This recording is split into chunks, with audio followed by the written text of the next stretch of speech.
Chaque année, le Cameroun exporte des millions de mètres cubes de bois et produits dérivés vers les pays d'Europe, d'Asie et même d'Amérique. Mais une bonne partie de ces bois provient d'opérations forestières illégales qui affectent négativement l'environnement, le mode de vie des riverains et les finances publiques. Et puis l'entreprise continue à travailler en toute impunité, et continue. Le bois sort, les communautés ont crié, et vraiment ça nous choque.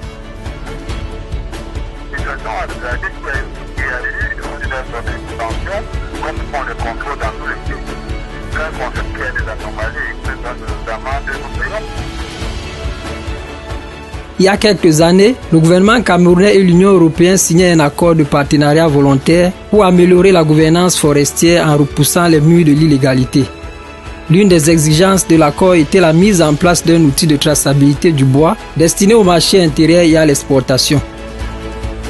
Dès 2013, tout le bois en circulation au Cameroun devra être légal, devra être traçable, comme l'a très bien dit le ministre. Nous avons découvert que 9 ans plus tard, le pays ne dispose toujours pas d'outils de traçabilité de son bois.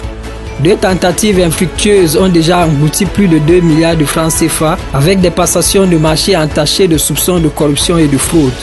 Et même des accusations de complot et refus de paiement portées par un cabinet d'études camerounais contre la délégation de l'Union européenne et la Banque allemande de développement, la KfW.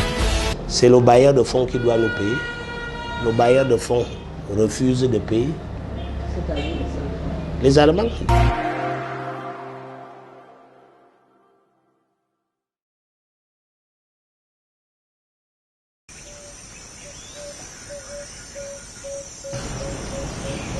Beaucoup de solutions qu'on tient en entreprise, comme d'abord la traçabilité, comme la certification du bois. Mais le problème est que les pouvoirs publics prennent des décisions qui définissent en haut, c'est-à-dire qu'ils définissent au niveau de l'échelle, sans tenir compte des réalités locales. Parce que j'ai l'impression qu'on oublie que les populations sont les gardiens de ces forêts, les gardiens de ces animaux. C'est eux qui vivent avec cet environnement. Pendant des années, Richard Equaladi Toubé a lutté contre l'exploitation illégale des ressources forestières et fauniques au ministère camerounais des Forêts, avec des fortunes diverses et des boudes d'une population locale parfois mécontente des décisions de l'administration. Depuis son départ à la retraite, l'ancien contrôleur général passe des jours moins agités dans son domicile à Douala, la capitale économique du Cameroun. À 61 ans sonnés, loin du feu de l'action et des pressions, Richard Equaladi Toubé pense que les pouvoirs publics négligent les réalités locales dans la lutte pour la protection de la forêt. C'est dans ces forêts qu'ils vont prélever les écorces qu'ils utilisent pour leur administrationnel. C'est dans les forêts qu'ils vont prélever des fruits, le bois de chauffe, le bois d'œuvre pour construire leur habitation. C'est dans ces forêts représente tout pour cette population-là. Donc, elles-mêmes ne peuvent pas, la population ne peut pas détruire ce qui les donne à manger, ce qui les fait vivre. Mais qu'est-ce qui se passe donc? Qu'est-ce qui se passe? Vous interdisez les populations de pénétrer, de faire pression sur la forêt, sans au préalable donner une solution d'échange. Comme ailleurs en Afrique noire, la forêt camerounaise est regardée avec affection et sollicitée pour des besoins vitaux de l'homme. Le bois, sa principale richesse, est l'objet de plus d'attention. Pendant des lustres, chercher par exemple à connaître l'origine du bois était une préoccupation secondaire, voire inexistante dans certains cas. Mais au fil des années, les contraintes du monde moderne comme la transparence dans le commerce international et les menaces sur l'environnement ont amené les pouvoirs publics à durcir la réglementation sur l'exploitation du bois et les produits dérivés. Des expressions comme bois illégal sont ainsi apparues dans le vocabulaire forestier. Un bois est dit illégal lorsqu'il est coupé, acheté, transporté, transformé ou mis en vente en violation des exigences légales et réglementaires. Selon la loi, toute personne en possession du bois d'origine illégale est passible des sanctions telles que le paiement des amendes, la saisie du bois ou au pire des cas l'emprisonnement. Encore faut-il être en mesure de distinguer le bon bois du mauvais. Depuis 25 ans, Rudolf Niamé fabrique des meubles. L'activité exige une certaine force musculaire et peut exposer l'artisan à une intense pollution sonore générée par les machines de sciage. Malgré ces risques, le jeune homme de 40 ans tient bon pour nourrir son épouse et leur unique enfant. Il se soucie plutôt des alertes des clients qui déplorent la qualité du bois. Dans le domaine du bois, il y a plusieurs qualités. Par exemple, ça c'est le padou, c'est venu. J'ai payé ça, mais c'est pas bon, c'est pas un bon padou. Donc il y a beaucoup de problèmes dans le bois. Rodolphe se ravitaille auprès des particuliers, faute de moyens financiers suffisants, dit-il. Il souhaite tomber sur le bois d'origine légale pour satisfaire sa clientèle. Il s'engage à questionner à l'avenir les circuits de production ou d'acquisition du bois qui atterrit dans son magasin. On a des clients qui nous disent que c'est des individus. Donc quand on a besoin de bois, on les appelle. Soit on nous appelle qu'on vient chercher. On ne va pas en bourse. Pour le moment, on ne soit pas encore au niveau de la bourse. Parce que la bourse est difficile pour nous. Les ateliers de menuiserie comme celui dans lequel travaille Rodolphe produisent annuellement 130 000 meubles avec 22 000 mètres cubes de sciage pour un chiffre d'affaires de plus de 8 milliards de francs CFA. Ces calculs émanent du Centre pour la recherche forestière internationale, en abrégé CIFOR. Au terme d'une étude sur les demandes de bois de sciage au Cameroun, le CIFOR, qui œuvre pour l'avancement de l'équité et l'intégrité environnementale, conclut que la consommation de sciage et meubles d'origine légale est encore très faible. Dans la série, avant que le bois arrive ici en Groom, ils ont déjà tous leurs papiers. Nous, on n'a plus besoin d'avoir les papiers puisque ils mangent les vrais, nous, on nous donne les déchets. On a trop de difficultés parce que au niveau de l'achat du bois, il y a les vendeurs, les chefs de parc qui nous maltraitent. Des fois, ils prennent ton argent, tu fais 1 mois, 2 mois avant qu'ils te livrent. Oui, il te dit, viens, donne-moi 200 000. Tu donnes 200 000. Ils voient une personne qui donne 225 000. Ils lui livrent le bois et toi, tu as des problèmes. Première économie d'Afrique centrale, le Cameroun est un géant fragile qui dépend largement des importations de denrées de première nécessité pour satisfaire les besoins croissants d'une population estimée à 25 millions d'habitants. Ce choix politique porte un coup à l'économie nationale. En 2018 seulement, la balance commerciale entre les importations et les exportations affichait un déficit de près de 1 500 milliards de francs CFA selon l'Institut national de la statistique. Pour réduire les écarts, le pays mise sur les produits d'exportation phares comme le bois. En 2017, l'exportation des grumes et des bitets de bois a rapporté environ 270 milliards de francs CFA au trésor public. Pas assez avait vite indiqué certains experts qui trouvent que les recettes forestières ne reflètent pas encore le rythme avec lequel le potentiel forestier du Cameroun est exploité au quotidien. Le secteur est fragilisé par une corruption endémique, le trafic d'influence et l'abus de pouvoir. Richard Equaladi Toubé en sait quelque chose. Le fonctionnaire retraité de l'administration forestière indique que dans la chaîne de fraude, les exploitants forestiers, bien qu'étant un maillon fort, n'agissent pas toujours seuls. Ils seraient soutenus par des personnalités de la haute administration publique et des milieux politiques. Il y a par exemple les ordres et les contre-ordres qui viennent, qui font que la politique peut jouer aussi sur ces difficultés qu'on rencontre.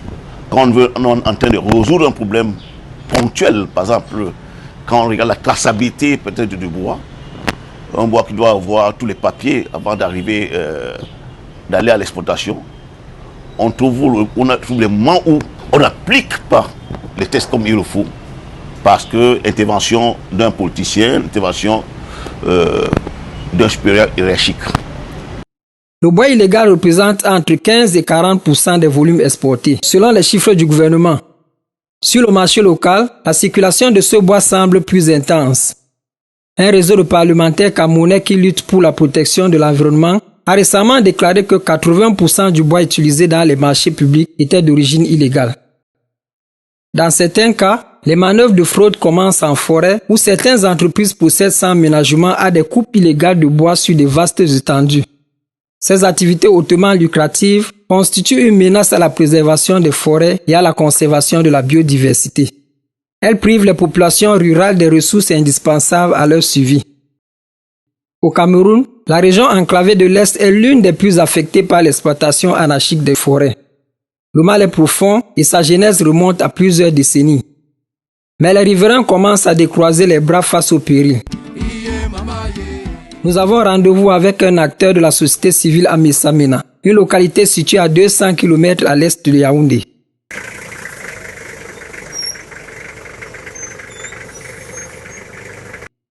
À 54 ans, Henri Ferré Meva coordonne depuis 21 ans le programme d'appui à l'élevage et de préservation de la biodiversité autour des aires protégées au Cameroun, en abrégé PAPEL, une ONG basée dans l'arrondissement de Messamena à l'est Cameroun. En mars 2018, alors que tout semble calme dans la localité, PAPEL est approché par les populations de Kwa et Londiab, deux villages de l'arrondissement qui se plaignent de l'impact négatif des activités forestières de la Société des bois africains Cameroun, en abrégé SBAC. Sur cette vidéo, Blaise Communal, le représentant du chef du village Kwa, accuse par exemple la SPAC d'exploiter au-delà des limites réglementées en laissant ses engins rentrer dans les champs des riverains. D'après le porte-parole des villageois, ils auraient maintes fois saisi les autorités pour dénoncer la situation, mais en vain, dit-il.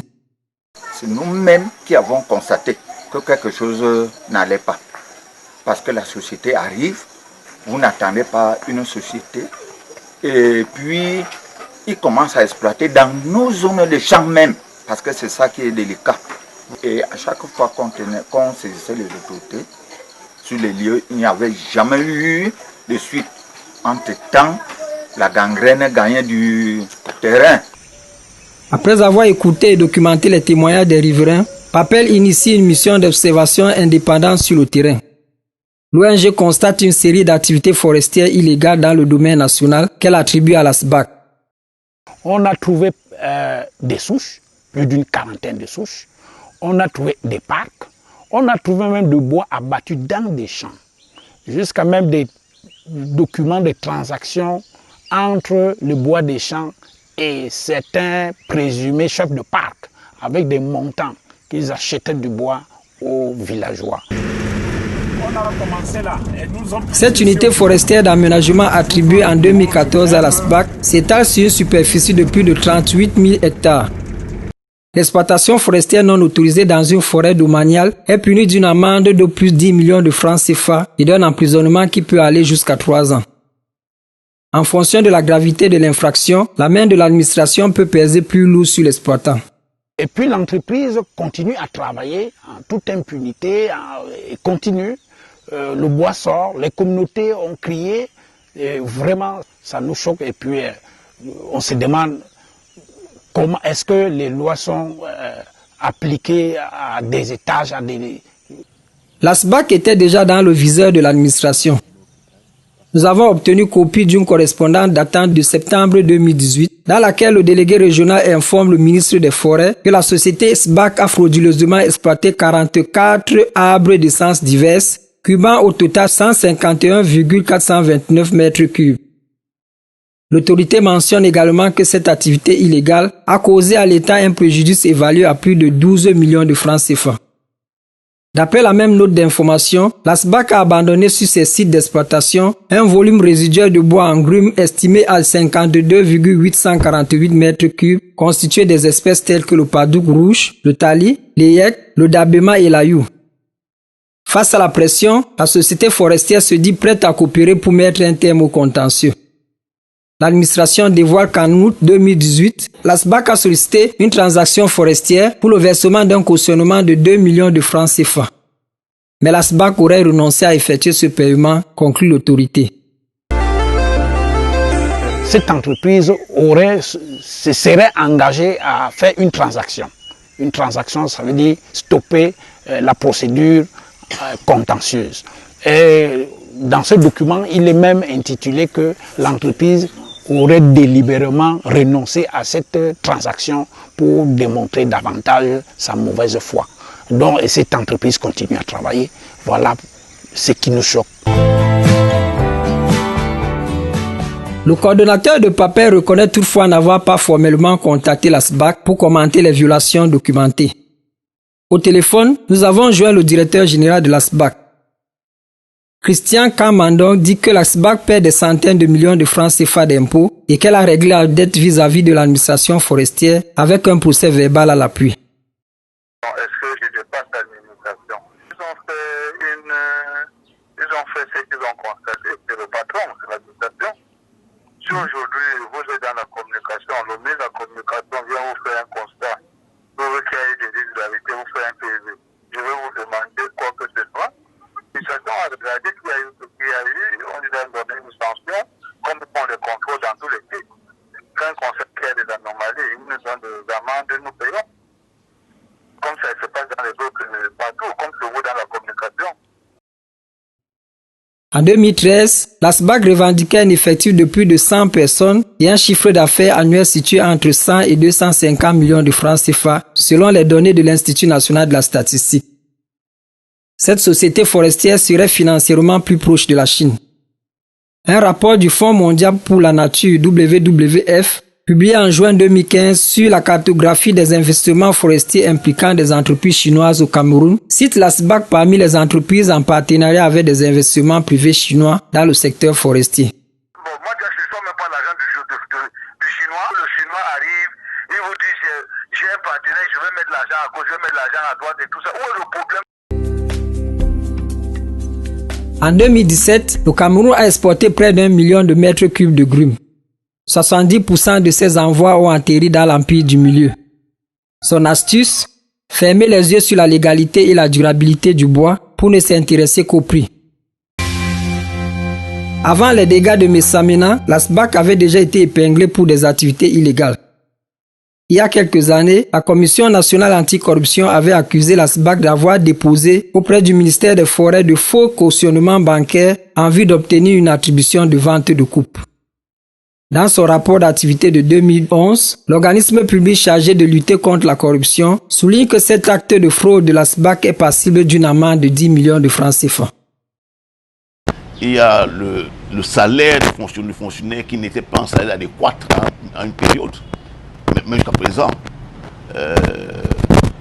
l'homme est en face d'un facteur économique qui est prêt à tout pour que ce produit puisse atteindre l'endroit où il veut que ce produit atteigne. Donc, et ils sont prêts à débourser des sommes énormes d'argent, d'où la corruption. Bon. Poids lourd du deuxième massif forestier tropical au monde, le Cameroun compte actuellement moins de 5% de forêts vierges exposées à une exploitation intense et incontrôlée. Difficile pour l'heure d'arrêter la saignée en l'absence d'un outil de traçabilité du bois qui aurait permis de contrôler les flux en provenance des forêts, rassurer les consommateurs du bois et renflouer les caisses de l'État. Le gouvernement s'était engagé à mettre en place un logiciel informatique pour assurer cette traçabilité. Mais comme vous allez le voir, le processus a été entaché de soupçons de corruption et de fraude entre Camerounais et Européens. Le 6 octobre 2010 à Bruxelles en Belgique, le gouvernement camerounais et l'Union européenne signent un accord de partenariat volontaire relatif à l'application des réglementations forestières, la gouvernance et les échanges commerciaux en abrégé APV-FLEC. Entré en vigueur en décembre 2011, l'accord vise à s'assurer que les bois et produits dérivés exportés vers l'Union européenne ont été produits ou acquis légalement. La légalité elle-même, reposant sur des éléments essentiels d'exploitation forestière et de la transformation tels que les obligations fiscales et administratives, l'exploitation, la gestion forestière, les activités de transformation, le transport, le social et les obligations environnementales. Ancien conseiller de Elvis Ngolé, ministre camerounais des forêts de l'époque, Mark Vandenhout a pesé pour la signature de l'APV-FLEC. Même devenu plus tard consultant au siège de l'Organisation des Nations Unies pour l'alimentation et l'agriculture, l'ingénieur forestier rassurait les éventuels sceptiques. Dès 2013, tout le bois en circulation au Cameroun devra être légal, devra être traçable, comme l'a très bien dit le ministre. Le système de vérification de la légalité a tout aussi été clarifié dans l'accord. Celui-ci se fonde notamment sur la conformité légale de la société forestière exploitante, la surveillance nationale de la forêt et surtout la vérification de la conformité le long de la chaîne d'approvisionnement de la forêt au port. Tout le bois en circulation sur le territoire camerounais en 2013 sera vérifié légal, sera tracé, et pour le bois qui partira en Europe, il aura également une autorisation FLEC, donc certifiant pour le consommateur en Europe que le bois est bien légal. Il faut qu'on vous explique. L'APV est un accord commercial entre l'Union européenne et un pays situé en dehors de l'Union européenne qui exploite le bois. Cet accord vise à éliminer le bois illégal et à améliorer la gouvernance forestière. Il est volontaire, mais une fois qu'il est signé, chaque partie est obligée de respecter ses engagements, parmi lesquels la conception d'un système de vérification de la légalité du bois. Le Cameroun pèse sur la balance des principaux pays exportateurs de bois vers l'Europe. La Banque allemande de développement KfW accepte de soutenir financièrement le gouvernement dans la mise en place d'un système de vérification de la légalité du bois grâce à un fonds commun estimé au départ à 1,3 milliard de francs CFA. Convaincu que s'il voit le jour, ce système devrait permettre au gouvernement de vérifier la légalité du bois et délivrer les autorisations FLEGT aux exportateurs en partance pour l'espace Union européenne. Nous avons voulu comprendre ce que signifie tracer un bois. À la périphérie de la capitale économique, Prosigma, une PME spécialisée dans les solutions web et mobiles, fournit des applications de traçabilité de bois et de gestion. Parmi ses clients, on compte une dizaine de sociétés forestières au Cameroun, et même des États tels que le Gabon, le Bénin et le Maroc. Son promoteur, Jack Sondé, est webmaster de formation. Il dirige une vingtaine de jeunes collaborateurs visiblement dévoués. La traçabilité, fait partie intégrante du logiciel. Là, il s'agit de voir, pour chaque morceau de bois, d'être capable d'identifier la grume mère et de la grume mère l'arbre d'origine, jusqu'à la planche. Donc, ça veut dire quoi? Quand on abat un arbre, on a un système d'identification et de marquage qui est reporté à chaque étape. Donc, chaque fois qu'il y a rupture, chaque fois qu'on coupe le bois, le logiciel doit aider le gestionnaire à savoir d'où vient ce morceau de bois et où il est allé. Donc on fait la traçabilité en amont et en aval. C'est-à-dire à partir d'un morceau de bois produit à la scierie, on est capable de retrouver l'arbre d'origine et inversement, à partir d'un arbre d'origine, on est capable de trouver toutes les planches qui ont été produites. Ça, c'est la traçabilité. À côté de la traçabilité, le logiciel de la PME fait de la gestion qui intègre le calcul des volumes produits, le coût du travail, les stocks, les ventes, la facturation et même le rendement. D'après le jeune patron, la traçabilité, bien qu'étant une garantie de transparence, n'est pas financièrement accessible à tous. Et ça coûte un peu cher la traçabilité parce que il faut pas voir seulement... Pour comprendre le coût de la traçabilité, c'est quoi? C'est qu'à chaque étape où il y a rupture de matière, il faut faire l'identification et collecter l'information avant de l'envoyer dans le logiciel pour faire le raccordement. Et pour avoir cet ensemble d'informations, tu dois mettre des agents collecteurs de données en forêt, dans les parcs de rupture, auprès des camions. À chaque étape que le bois est déplacé, coupé, etc., il faut que quelqu'un collecte la donnée. Et une fois qu'il a collecté la donnée, elle est introduite dans le logiciel pour faire cette traçabilité. C'est pour ça que c'est plus évident pour les grandes entreprises et un peu moins pour les PME.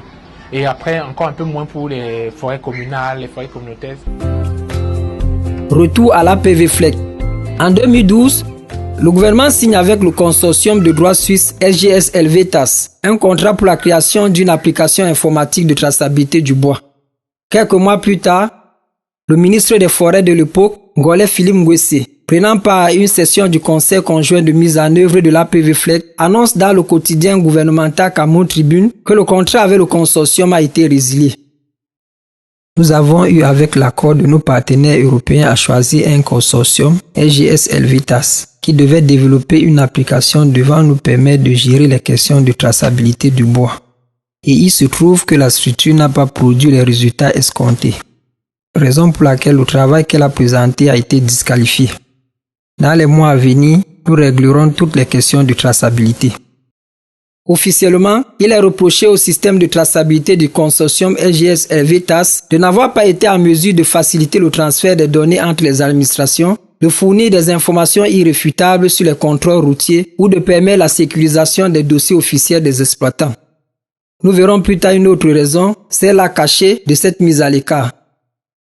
La première tentative de mise en place d'un système de traçabilité vient d'échouer. Les exploitants forestiers véreux se frottent les mains. Ils ont encore de beaux jours devant eux. D'ailleurs, un après-midi ensoleillé de novembre 2012, une scène inhabituelle se déroule au port autonome de Douala. 2 camions transportant des conteneurs sont interceptés par les forces de maintien de l'ordre. Les policiers sont attirés par l'état vétuste de la pneumatique et la documentation incomplète des véhicules. Après de longues heures d'immobilisation, les conteneurs posés sur les plateformes des camions sont enfin ouverts en présence des autorités locales. y dissimulait 2 grumes de boubinga. Problème. Le boubinga est une espèce protégée, interdite d'exportation sous forme de grumes. Depuis la forêt, ces camions ont parcouru environ 1000 km sans être inquiétés. Ils s'apprêtaient à rentrer dans le parc à bois du port, ultime étape avant l'exportation des grumes par navire vers l'Europe, l'Amérique ou l'Asie. Si les auteurs avaient reçu leur coup, des dizaines de millions de francs CFA auraient échappé aux caisses de l'État. L'opération inédite de blanchiment et de trafic de bois illégal a tourné court. Mais elle a donné des idées au pouvoir public. En juillet 2013, le gouvernement lance un appel d'offres international pour la création d'un système informatique de gestion des informations forestières, en abrégé SIGIF. Contrairement à la première tentative où le gouvernement avait suivi les conseils de ses partenaires européens, il contrôle cette fois le processus d'évaluation des offres. Le déploiement terminé, le choix est porté sur le consortium camerounais dénommé IAS Buredip. Ce consortium a été monté par le Bureau d'études, de diagnostics et de perspectives, en abrégé Buredip, un cabinet géré par Samuel Ebiandongo, fonctionnaire retraité du ministère des Forêts. Pendant des années, Samuel Ebiandongo a occupé les prestigieux postes de directeur des forêts, inspecteur numéro 1 et surtout celui de chef du secrétariat technique du comité de négociation de l'APV. Cet ingénieur forestier formé à l'université de Tchang connaît le dossier APV par cœur. Mais son statut d'ancien haut cadre du ministère des Forêts va justement attirer une certaine attention sur ce marché public d'environ 700 millions de francs CFA qui a démarré en mai 2015 pour une durée initiale de 16 mois. Dans son bureau logé au 3e étage d'un immeuble à Yaoundé, il a accepté de nous parler, à condition qu'il ne soit pas filmé au cours de l'entretien. Nous nous contenterons de ces anciennes photos prises sur les réseaux sociaux. Le système a connu pas mal d'incompréhension, avec trop d'intervenants. Le partenaire financier, il s'est très rapidement mué en partenaire technique, en posant ses exigences dans le développement du système. Mais d'un autre côté, donc l'Union européenne, qui est le partenaire du Cameroun, lui aussi a mis à la disposition du Cameroun un conseiller technique pour l'accompagner dans le développement de l'outil SIGIF, chacun espérant amener le Cameroun à avoir un outil fiable.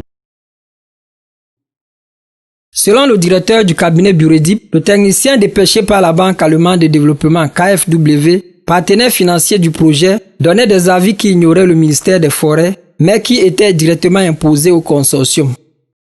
Nous nous sommes retrouvés très rapidement quelque peu débordés par les ordres venant à gauche et à droite, où les bailleurs de fonds, notamment la coopération allemande à travers la KfW et leur bras séculier qui est AHT, un cabinet d'études qui travaille pour eux, avait recruté lui aussi un technicien. Et ce technicien donnait son avis, parfois des avis qui ne passaient pas par le ministère. Donc qui nous étaient directement imposés. Or, dans la faisabilité du projet, et en tant que conseiller du ministère des Forêts, tout devrait passer par le maître d'ouvrage. Samuel Ebiandongo dit que malgré les interventions et retards, le consortium a élaboré en 2017 le développement du système, première des 2 étapes du projet. La maintenance devait constituer la dernière phase. Le fonctionnaire à la retraite dit qu'alors que le travail avait été accepté par le ministère des Forêts, la KfW a invalidé cette phase et s'est opposée à aller vers la seconde phase. Samuel Ebiandongo évoque une coalition qui se serait formée entre les Allemands et l'Union européenne contre le consortium. Le partenaire financier est quasi resté dans sa position pour faire comprendre qu'il n'était pas d'accord sur la solidité, la fiabilité du projet et que pour eux, le projet n'était pas utilisable. Le ministère est resté également sur ses positions en estimant qu'ils étaient satisfaits de ce qui avait été développé. Et puis rapidement s'est tissé une alliance contre nature ou une alliance de nature entre les experts l'Union européenne et les experts de la coopération allemande, avec tout un tas de fioritures. Nous avons fait un travail et parfois c'est des gens non habilités qui sont venus juger le projet, partant d'experts forestiers à devenir des experts informatiques pour parfois des dessins non avoués. Et très rapidement, la partie allemande et la partie européenne se sont coalisées pour dire qu'il fallait aller vers un autre projet. Avant qu'il ne soit inaccessible, le site internet du ministère des Forêts a rapporté qu'au cours d'une session du comité de suivi de l'APV tenue à Yaoundé en mai 2018, la partie européenne a relevé des dérapages dans le déroulement du SIGIF 2. Notamment le manque de robustesse du logiciel, le manque de rigueur dans le travail du consortium, l'existence de nombreuses erreurs sur l'application. Les Européens ont proposé la résiliation du contrat du consortium IAS Buredip et le passage à une solution alternative. En réaction, toujours selon le site internet, le ministère des Forêts a dit aux partenaires européens d'attendre la fin du contrat du consortium qui courait jusqu'en octobre 2018 et de payer le consortium pour le travail déjà effectué. Samuel Ebiandongo dit que la Banque allemande de développement, financier du projet, refuse de payer les prestations du consortium.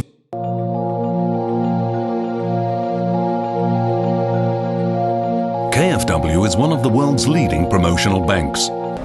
Malheureusement aujourd'hui, c'est le bailleur de fonds qui doit nous payer. Le bailleur de fonds refuse de payer. Les Allemands, puisqu'ils refusent de valider, et ils ont donc émis leur réserve par rapport à la réception du produit. C'est donc une situation, je pourrais dire, de cacophonie qui règne actuellement, et vous pouvez comprendre que le Camerounais que je suis, après 5 ans dans un projet qui aurait dû durer 16 mois, j'ai été payé à 30%. Selon nos informations, depuis la passation du marché SIGIF 2, certains acteurs du processus soupçonnent une collusion entre des officiels du ministère des Forêts et Samuel Ebiandongo. Il s'appuie sur une coïncidence poignante. En 2013, Samuel Ebiandongo prend sa retraite. La même année, Buredip soumissionne à l'appel d'offres international lancé par le ministère des Forêts. Le cabinet est choisi à l'issue du dépouillement des offres. Alors que certains de ses anciens collègues du ministère trouvent que Samuel Ebiandongo vient de réussir son entrée dans le monde des affaires, ses adversaires questionnent la rapidité avec laquelle ce marché a été attribué au cabinet d'études géré par l'ingénieur forestier. L'intéressé dit avoir rempli tous les critères requis par l'appel d'offres sous le regard de la Banque allemande de développement KfW, qui faisait partie de la commission de dépouillement de la vie à manifestation. J'entends des fois dire qu'il y aurait eu collusion entre ma présence dans le projet et le projet. Je vous ressors le contrat. Il faut déjà partir de la vie à manifestation d'intérêt. On a exigé à avoir un ingénieur des eaux et forêts ayant forte connaissance du milieu. Et moi, retraité, rien, mais alors rien absolument ne s'opposait à mon élection dans le projet. J'ai bel et bien fourni mon CV. Et mon CV est bel et bien connu. Et le partenaire financier faisait partie de la commission de dépouillement de la vie à manifestation d'intérêt. Le partenaire financier faisait partie du dépouillement de la vie d'appel d'offres. Et dans l'appel d'offres, nulle part il n'existe un élément qui aurait pu, un seul instant, m'écarter de l'appel d'offres.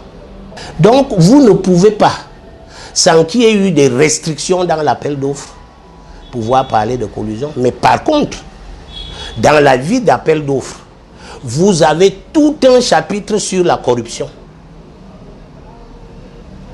Et qu'on aille donc sur le chapitre corruption pour voir si un jour il y a eu élément d'entente ou élément de ceci avec le ministère.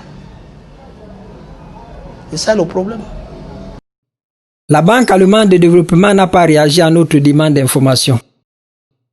Par la voix de son service presse, la délégation de l'Union européenne déclare à propos du contrat du consortium IAS Buridip. À notre connaissance, il n'a pas été résilié, mais serait plutôt arrivé à son terme, après plusieurs avenants. L'Union européenne s'est-elle coalisée avec la Banque allemande de développement pour empêcher au consortium de faire son travail? L'Union européenne n'avait aucun intérêt à ce que ce projet n'aboutisse pas, étant donné que la mise en œuvre de l'APV dépend en bonne partie de la réussite de ce contrat.